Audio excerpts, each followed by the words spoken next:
सास, माँ, बहू और बेटी। नहीं नहीं, ये कहानी इन सारे के सारे रिश्तों की नहीं, बल्कि दो रिश्तोों में ही सभी रिश्तों के होने की है।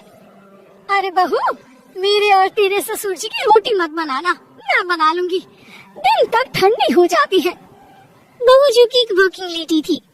नहीं नहीं माँ जी, मैं अच्छे से कपड़े में लपेट देती हूँ ना, आप क्यों मेहनत करेंगी, माइक्रोवेव में गर्म कर लेना। अरे नहीं बहू, मेहनत मत कर, वैसे भी ऑफिस में कम मेहनत होती है क्या, जा रहने दे। लेकिन बहू मानती नहीं, वो सास ससुर की रोटी बना कर ही जाती है। दोपहर में खाने के वक्त ससुर जी कहते हैं, अरे बहू को रोटी बनाने के लिए क्यों मना कर दिया, क्या हो गया, ठंडा ही तो खाते आए हम लोग हमेशा से। अरे वो क्या है ना, सुबह ऑफिस जाती है, घर का सारा काम करने में वक्त लग जाता है, अरे थकती है वो अलग, तो मैंने सोचा अब बहाने से ही थोड़ा कम काम करवाऊं। ससुर मुस्कुरा रहे होते हैं, ये तो अच्छा है, बहू को समझना जरूरी है। वक्त बीत रहा था, घर में सब खुश थे कि एक दिन, माँ जी आप शाम को थोड़ा टहलने निकला करें, घर पर रह रहकर हड्डियाँ जाम होती है, पापा को भी ले जाया करिए, मैं वक्त पर तो आ जाती हूँ। बहू ठीक 5 बजे ऑफिस से घर आ जाती है, फिर चाय नाश्ता बनाकर सास ससुर के साथ बैठती, उन लोगों को सारा दिन का हाल बताती। रात को पति घर आता है, क्या बात है बेटा, ऑफिस से आकर कभी हम लोगों के साथ भी बैठा कर। अरे माँ, दिन रात काम करके मन ही नहीं करता, अगले दिन की फिर तैयारी होती है, आप और पापा ही कमरे में आ जाओ। इससे अच्छी तो बहू है, कितना भी थकी रहे, घर आकर हम लोगों के लिए चाय नाश्ता बनाना, फिर बातें करना। बहू ना होती तो हम बुढ़ा बुढ़िया तो बैठे ही रह जाते हैं। सास और ससुर अब बहू के कहने पर शाम की सैर पर निकलने लगते हैं। सास की कई सहेलियां बनती है तो ससुर को भी कुछ बुजुर्ग लोगों का ग्रुप मिल जाता है। कैसा रहा सहेलियों के साथ शाम का वक्त, हम लोगों ने तो भाई खूब योगा किया। अरे हम लोगों को गप्पों से फुर्सत ही नहीं होती।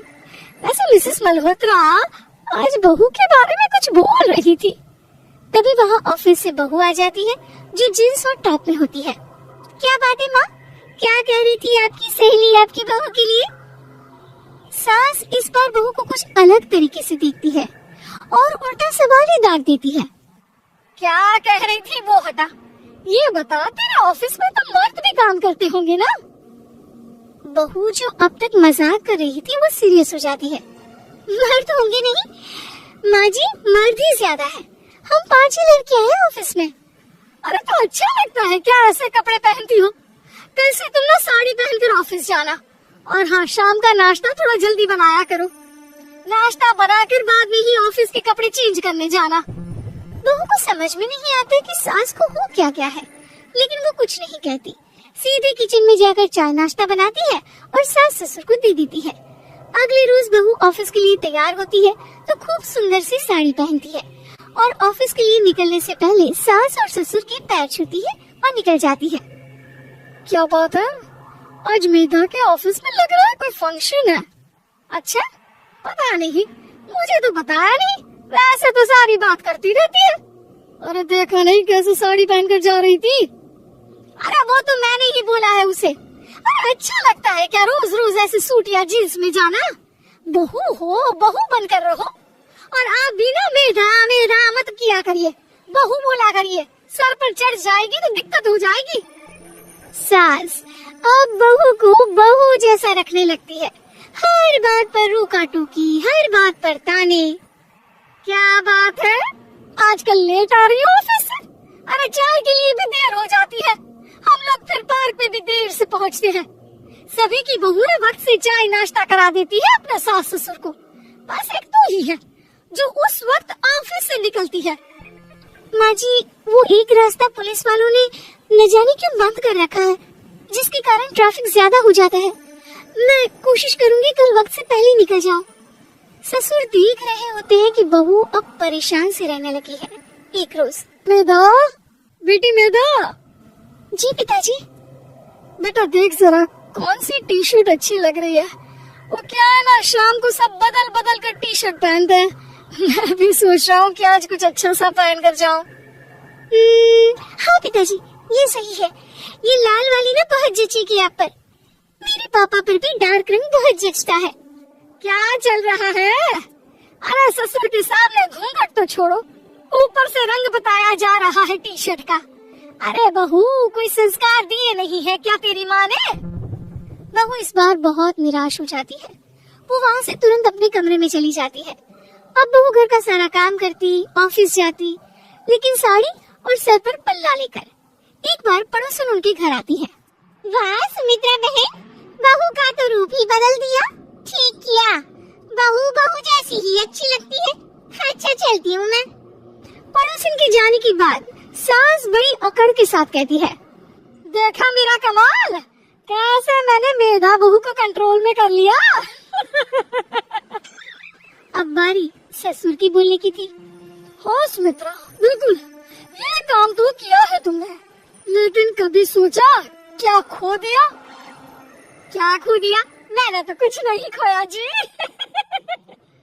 खोया है, पहले बहू जब ऑफिस जाती तुम्हारे पैर छूकर तुम्हें गले लगाती, लेकिन अब सिर्फ पैर छूती है। हाँ जी, ये बात तो आप ठीक बोल रहे हैं। पहले घंटों हम लोगों से बात करती, कमरे में न जाती, ऑफिस से आते ही खुद की चाय, खाना, नाश्ता सब हम लोगों के साथ करती, सारी बात बताती। लेकिन क्या तुम्हें पता है, बहू की तबीयत खराब चल रही है, वो माँ बनने वाली है। ये बात मुझे बेटे ने बताई कि तुम्हें बता दूं। अब सास की आंख में आंसू थे। वो समझ गई थी कि लोगों के कहने में आकर उसने क्या खो दिया। शाम को बहू घर आती है तो माँ किचन में पकोड़े तल रही होती है। अरे माँ जी, आप रहने दीजिए ना, मैं आ तो रही थी। अरे नहीं, जा तू चेंज कर ले, मैं नाश्ता और चाय टेबल पर ही लगा रही हूँ निधा। सास के मुंह से अपना नाम सुनकर बहू को बहुत अच्छा लगता है। माँ जी, कोई गलती हो गई है क्या?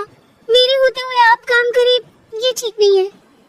संस्कारी और समझदार बहू सास को माँ समझती है, लेकिन सास की बेवकूफी उसे सास ही बनाकर रखती है। बहू, मुझे भी थोड़े संस्कार और समझदार बनने का मौका दे, जिससे मैं भी बहू नहीं बेटे को देखूं तुझमें। और हाँ, मेरा होने वाला पोता क्या कहेगा कि दादी ने तो मेरी माँ को बहुत परेशान किया। बहू सास को गले लगा लेती है। नहीं माँ जी, वो कहेगा कि माँ को तो दादी ने बेटी बना कर रखा।